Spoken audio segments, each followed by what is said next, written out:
Bonjour bien-aimés dans le Seigneur, mais j'espère que vous allez bien et que vous vous êtes bien levés par la grâce de notre Dieu. Nous sommes en train de continuer nos enseignements et ce matin nous lisons Ruth chapitre 3, versets 1 à 5. Ruth chapitre 3, versets 1 à 5.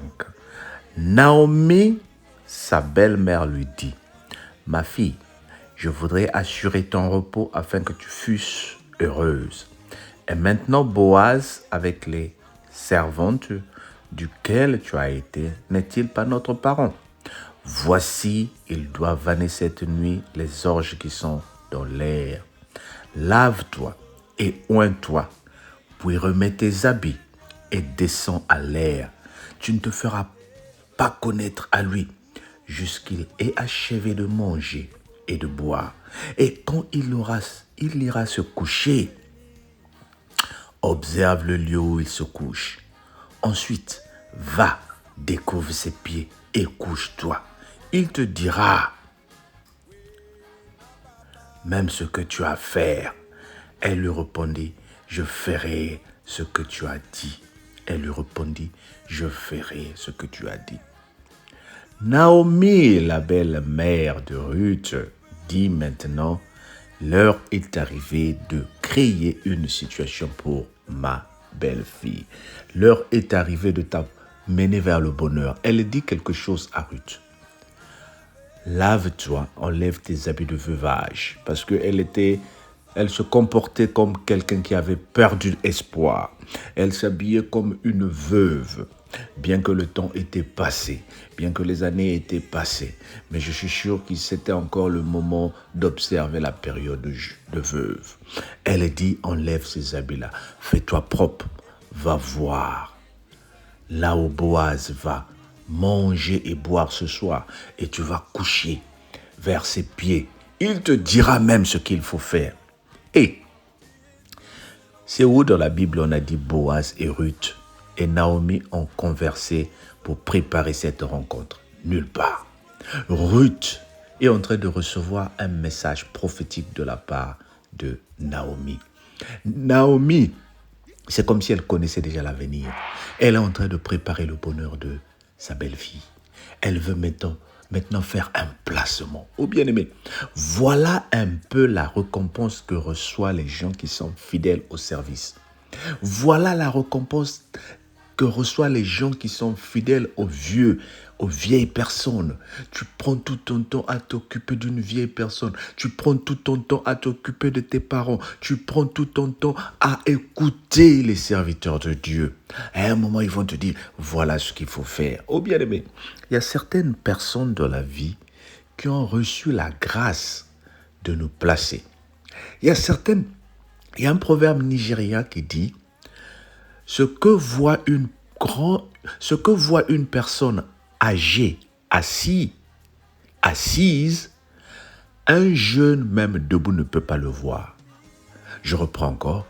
Ce que voit, alléluia, une personne âgée assise, un jeune même debout ne peut pas le voir. Qu'est-ce que cela veut dire? Lorsqu'on parle d'une personne âgée, nous parlons ici des aînés dans la vie, des aînés dans les Écritures, des aînés dans l'onction. Il y a des gens qui ont reçu la grâce de Dieu. Il y a des gens qui ont reçu l'onction pour déclarer des paroles de vie pour toi. Voilà pourquoi certaines personnes, certains d'entre nous, nous demandons aux aînés. Moi, par exemple, quand on m'invite à aller faire quelque chose, je demande toujours la bénédiction de mon pasteur principal. On m'a invité à aller prêcher en France. Qu'est-ce que tu penses? On m'a invité à aller diriger une prière. On m'a invité à aller prêcher dans une église. Qu'est-ce que tu penses que je peux faire? Est-ce qu'aujourd'hui, nous les jeunes, nous sommes à mesure de demander les dirigeants de nos groupes, « Ah, c'est moi qui va diriger aujourd'hui. » Est-ce que tu penses que Je peux faire ça. Qu'est-ce que tu penses que je veux faire? Est-ce que tu as mesure d'aller dans ton entreprise pour demander des conseils aux aînés? Ou bien tu penses que parce que tu as fini les études avec un master ou avec une licence, que tu es plus avancé que tout le monde? Bien-aimé, comme on dit en lingala, les oreilles ne dépassent pas la tête, à moins que tu sois un lapin. Mais si tu es une personne que Dieu a créée, tes oreilles ne peuvent pas dépasser la tête. Et la tête, c'est elle qui voit ce qui se passe devant. La tête, c'est elle qui voit ce qui va venir dans l'avenir, bien-aimé. Nous devons respecter nos aînés. Nous devons respecter les gens qui sont devant nous. Nous devons les écouter. Naomi est en train de préparer Ruth. Elle dit, va, lave-toi, enlève tes habits de veuvage. Elle sait, elle a l'expérience. Elle sait comment séduire un homme. Elle sait comment attirer l'attention d'un homme. Toi, jeune fille qui m'écoute, toi, jeune homme qui m'écoute, tu penses que tu connais tout de la vie? Ou tu penses que tu as besoin des conseils des anciens pour te guider?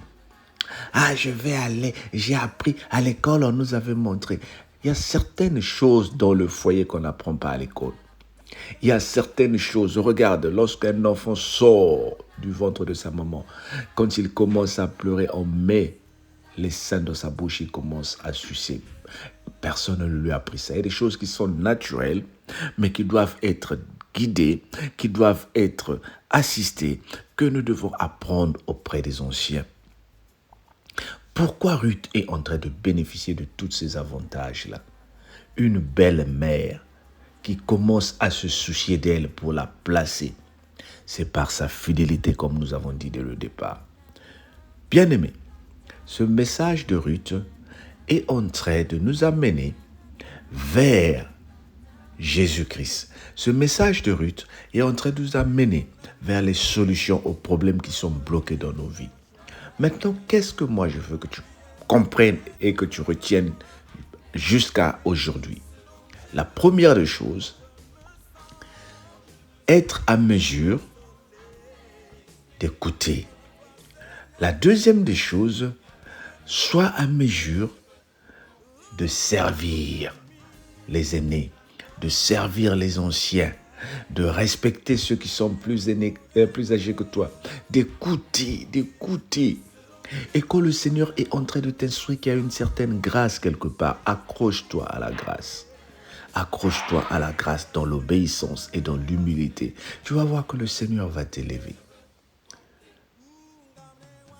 Je te parle en fonction de l'expérience professionnelle que j'ai, en fonction de l'expérience théologique que j'ai. Mélanger, ça nous donne une certaine vision, comment vont les choses. Alors bien aimé, apprenons ensemble.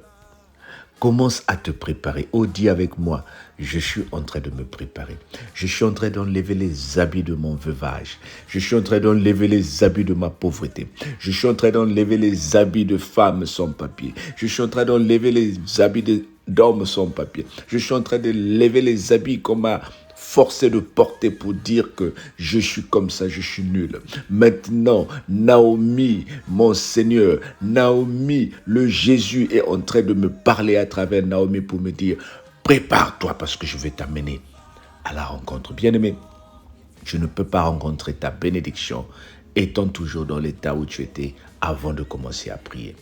Maintenant, sors. Sors de cette coquille-là de la malédiction et commence à voir la bénédiction. Je confesse et je déclare au nom de Jésus que cette année, que ce mois qui est en train de finir et celui qui est en train de commencer va déclencher quelque chose de spécial dans nos vies.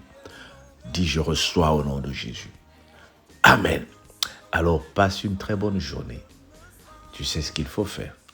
C'est notre récitation. Partage. Kaba vidéo, share it with your friends and colleagues. Que le Seigneur te bénisse. Et nous nous disons à demain où nous allons continuer encore ce beau thème de Ruth. Nous partons petit à petit. Je n'ai pas envie de prendre beaucoup de versets.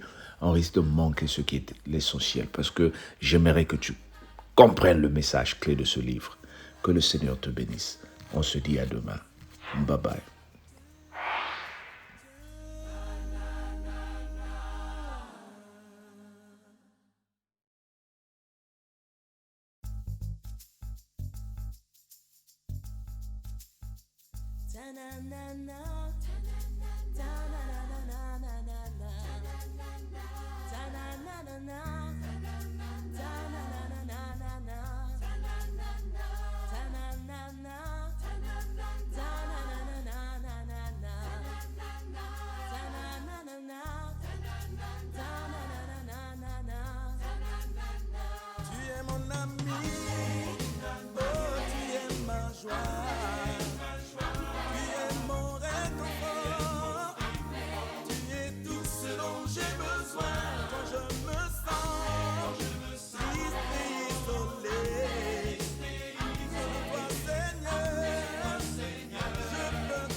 Tu es mon ami, oh tu es ma joie.